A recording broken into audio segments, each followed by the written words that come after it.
নমস্কার, সবাই কেমন আছেন? শুভ বিজয়া সবাইকে জানাচ্ছি।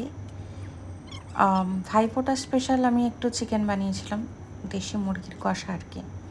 তার জন্য একটা মশলা বানিয়ে নিচ্ছি, কিছুই না, গোটা গরম মশলা যেমন ধনে, জিরে, মৌরি, লবঙ্গ, গোলমরিচ, দারচিনি, এলাচ, কসুরি মেথি, এগুলো একটু ড্রাই রোস্ট করে গ্রাইন্ডারে ঘুরিয়ে নিয়ে একটু গুঁড়ো মশলা তৈরি করেছি। বেসিক্যালি যেটা সবাই ইউজ করে রান্নায় গরম মশলা আর কি, গরম মশলা গুঁড়ো, সানরাইজ বা যেটা আপনারা ইউজ করেন। তো আমি ওটা বাড়িতেই বানিয়েছি। তো এইভাবেই লাল লাল কষা কষা দেখতেই পাচ্ছেন। মানে একটু তো ঝোল রাখতেই হবে, কারণ ভাত খাওয়া হবে। তো যাই হোক, আগে তেলে আমি আলুটা ভেজে নিচ্ছি। আমি এখানে নুন দেব না, অল্প একটু হলুদ দেব অবশ্যই, দিয়েও ছিলাম। তো নুনটা পরে গিয়ে অ্যাডজাস্ট হয়ে যাবে, তার কারণে আমি দিলাম না। আর ওই আলু ভাজা হয়ে গেলে ওই তেলেই শুকনো লঙ্কা ফোড়ন আর তেজপাতা দিয়ে ফোড়ন দিয়ে তারপরেই আমি রসুন বাটাটা দিয়ে দিয়েছি। রসুন বাটাটা ভাজা হয়ে গেলেই যে পরিমাণ পেঁয়াজ আমার দেওয়ার কথা সেই পরিমাণ পেঁয়াজ আমি দিয়েছি।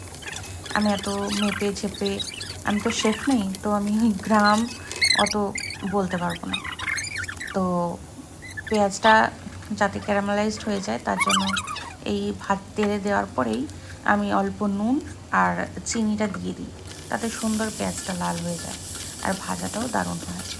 দেখতে পাবেন কালারটা একটু চেঞ্জ হবে, দেখেছেন? এইভাবে হয়ে গেলেই আমি আদা বাটাটা দিয়ে দিয়েছি। আদা বাটাটা যাতে তেলে দেওয়ার পর না ছিটকোয় তার জন্যই কী করবেন, তার উপরে হলুদ দিয়ে দেবেন, তাতে ছিটকোবে না।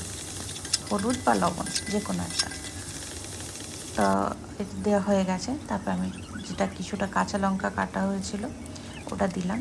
তারপরেই দিয়ে দিয়েছি কাশ্মীরি লঙ্কার গুঁড়ো আর কিছুটা লাল লঙ্কা, যাতে একটু ঝাল ঝাল হয়।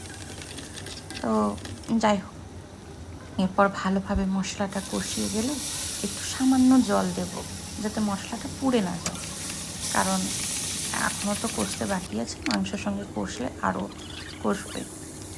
এই ধরুন এখানে 1-1.5 কেজি মতো চিকেন ছিল। চিকেন বলতে দেশি আর কি, আমরা ব্রয়লার আর ওই কী বলে পোলট্রি মাংসগুলো খাই না, আমাদের বাড়িতে আর খাই না, কারণ আমরা মনে করি যে ওটা স্বাস্থ্যকর নয়। তো আপনাকে তো বেছেও নিতে হবে যে কোনটা স্বাস্থ্যকর কোনটা স্বাস্থ্যকর নয়। তাছাড়া সব জিনিসেই এখনও ভেজাল। তা মাংসটা হালকা কষে গেলেই ওতে একটু ক্যাপসিকাম, একটু টমেটোও দিয়েছিলাম, যাতে একটু টেস্ট হয় আর খুব সুন্দর একটা ফ্লেভারও আসে ক্যাপসিকামের, যেটা খেতে খুবই অসাধারণ লাগে। একটু ঢাকা দিয়েই ভালোভাবে কষিয়ে নিয়েছি দেখুন।